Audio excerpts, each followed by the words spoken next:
You keep starting, and you keep stopping, and you have no idea why. There's a pattern in your life that repeats itself with uncanny precision. You set a goal, you get excited, you make progress, and then, right when things start to matter, right when success becomes possible, you pull back. You tell yourself it's timing, circumstances, bad luck, but deep down, you know the truth. Something inside you is working against you, and it's been doing it for years. Carl Jung understood this mechanism as the complex, an autonomous fragment of the psyche that operates according to its own logic, its own fears, its own protective agenda. It doesn't announce itself.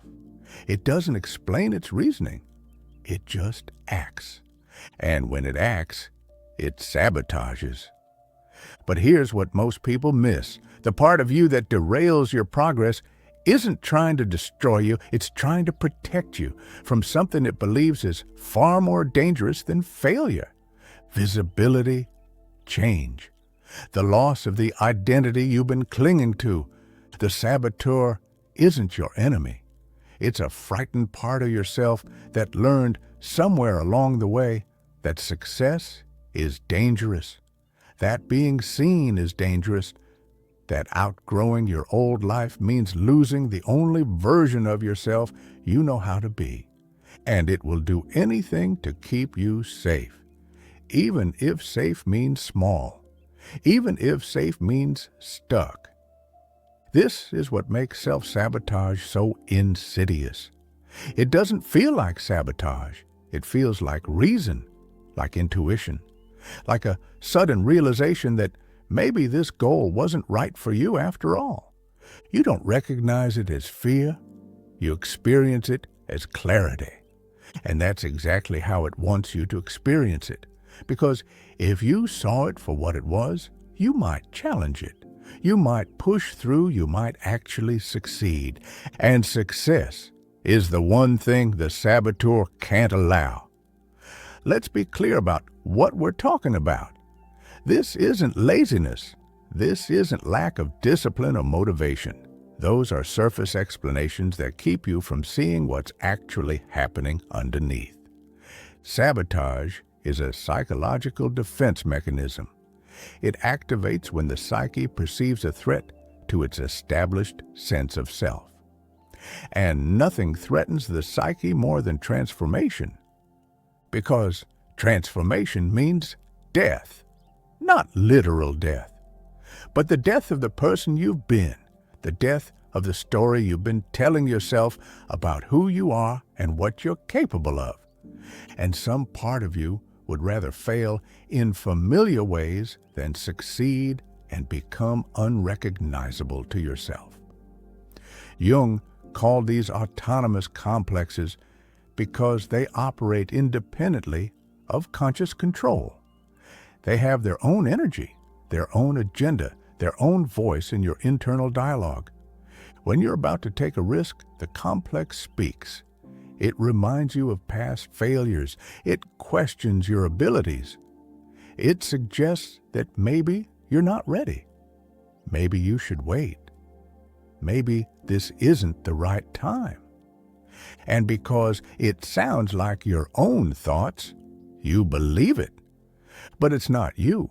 It's the part of you that's terrified of what success would require you to become. There are two fears at play here, and most people only recognize one of them.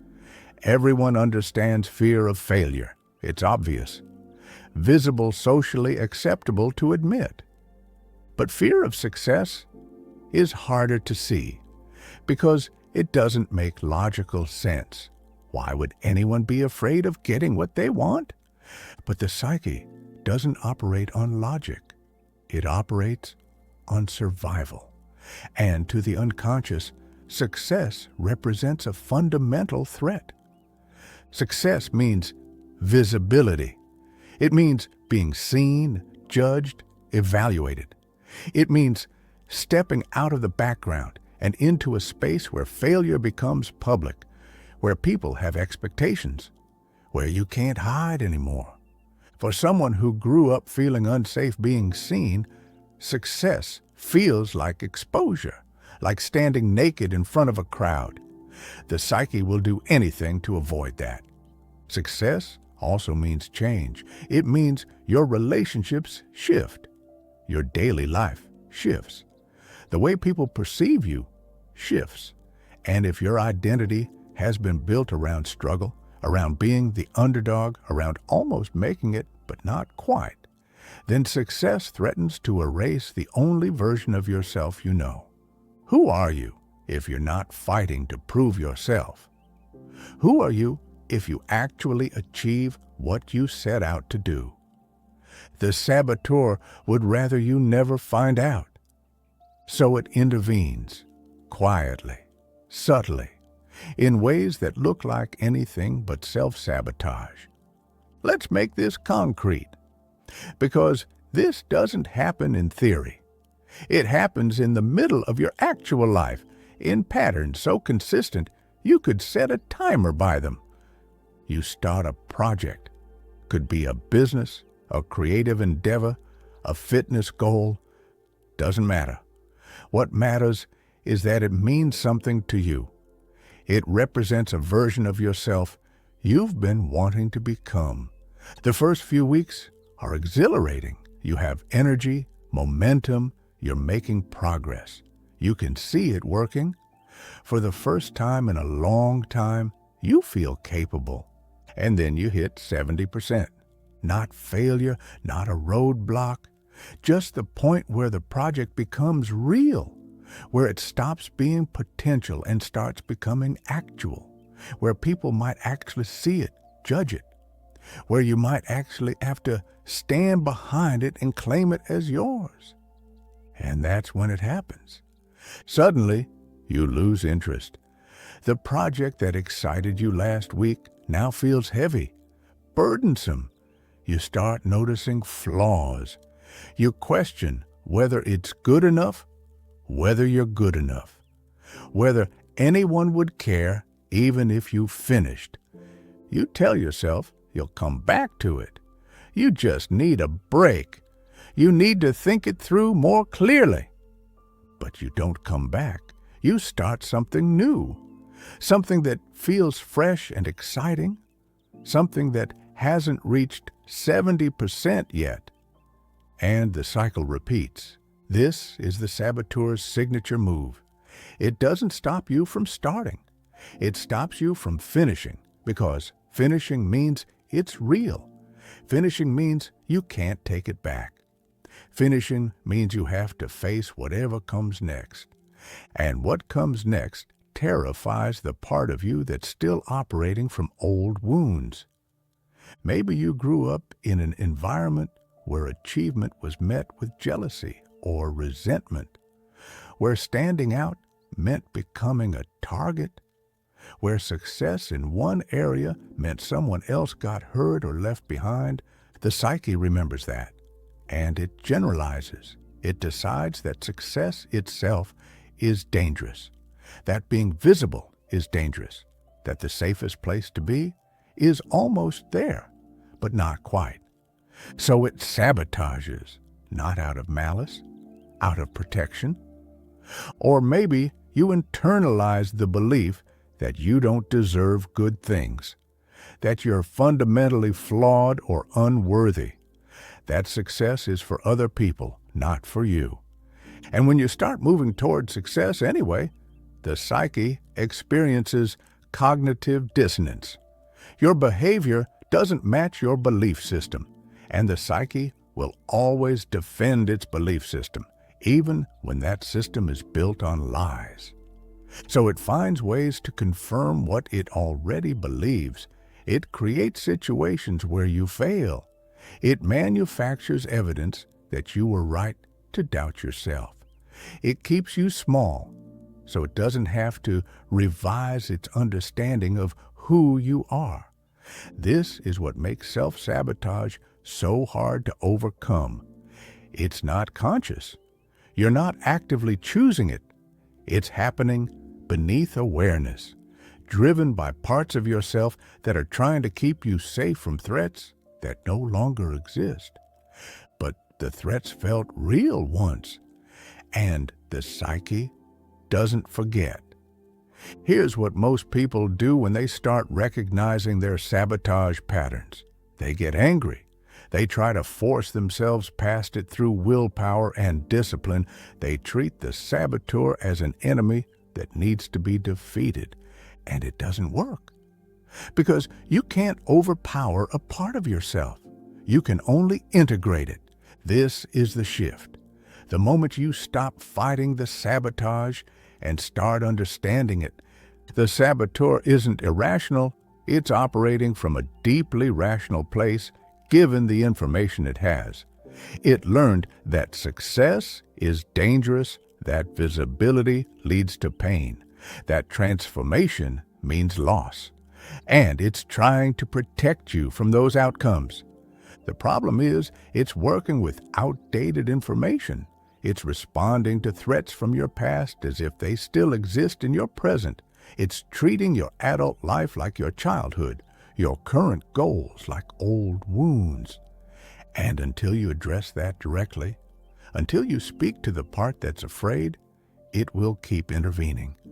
So instead of trying to overpower it, you talk to it, not literally, but you create space to acknowledge what it's protecting you from. You ask, what am I actually afraid of here? Not the surface fear, the deeper one. Am I afraid of being seen and judged? Am I afraid of outgrowing the people I love? Am I afraid of discovering I'm not as capable as I hoped? Am I afraid of success changing me into someone I don't recognize? These questions require brutal honesty, because the answers won't be comfortable.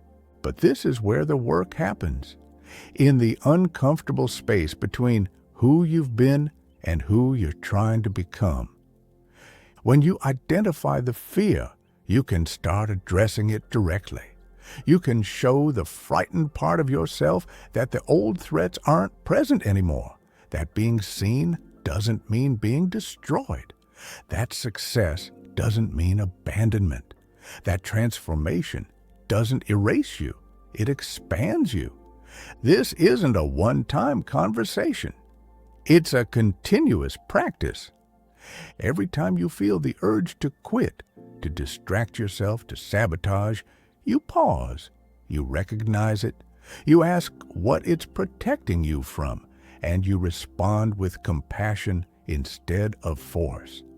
You say, I know you're scared. I know this feels dangerous, but we're safe now. We can handle this. And then you take one small step forward anyway. Not a giant leap. Not a complete transformation overnight.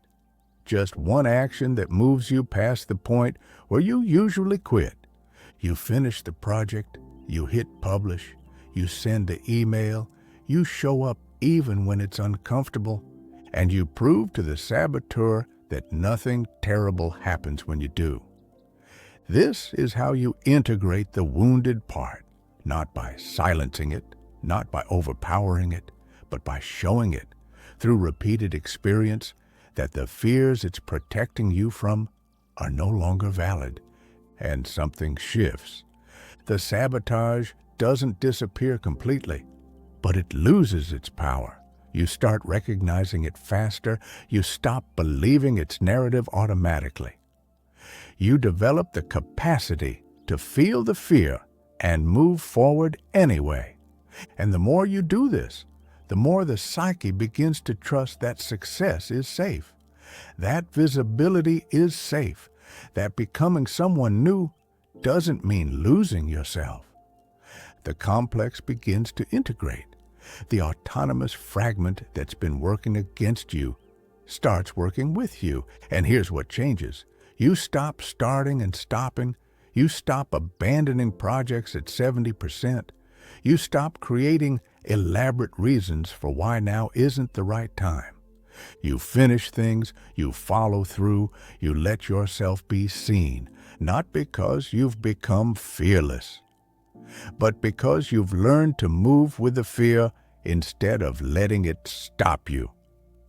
Jung believed that the psyche is always moving toward wholeness, that every part of you, even the parts that seem destructive, are trying to serve the whole.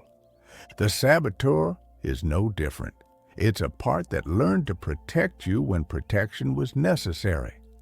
And it's still trying to do its job, even though the circumstances have changed. Your work isn't to eliminate it.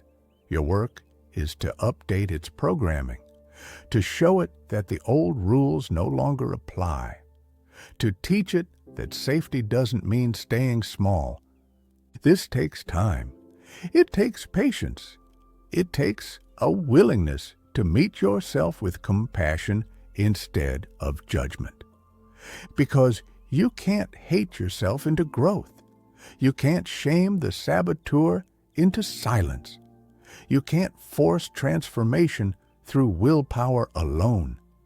You can only invite it through understanding, through presence, through the repeated experience of taking small risks and surviving them. And eventually, the part of you that's been working against you stops fighting. It relaxes. It trusts that you can handle what's coming. And that's when everything changes. You stop being at war with yourself. You stop exhausting your energy fighting internal resistance. You stop wondering why you can't seem to follow through. You just move steadily, consistently toward the goals that matter. Not because you've become perfect, but because you've made peace with the part of yourself that was terrified of what success would mean. And here's the truth that no one talks about. The saboteur will always be there. It's part of your psychological makeup. It's a defense mechanism that served you once and never fully goes away. But it doesn't have to run your life. When you understand it, when you speak to it, when you show it that you're capable of handling more than it thinks you can, it becomes quieter. It still shows up, but it no longer controls you. You feel the fear. You recognize the pattern, and you choose differently anyway. That's integration. That's wholeness. That's what it means to stop fighting yourself and start working with all the parts of who you are, even the parts that are scared, even the parts that want to protect you by keeping you small, even the parts that learned long ago that success is something to be feared rather than pursued. You don't outrun those parts. You don't transcend them. You bring them with you, and you show them step by step, experience by experience, that they don't need to protect you from your own potential anymore. You can't outrun the part of you that needs compassion.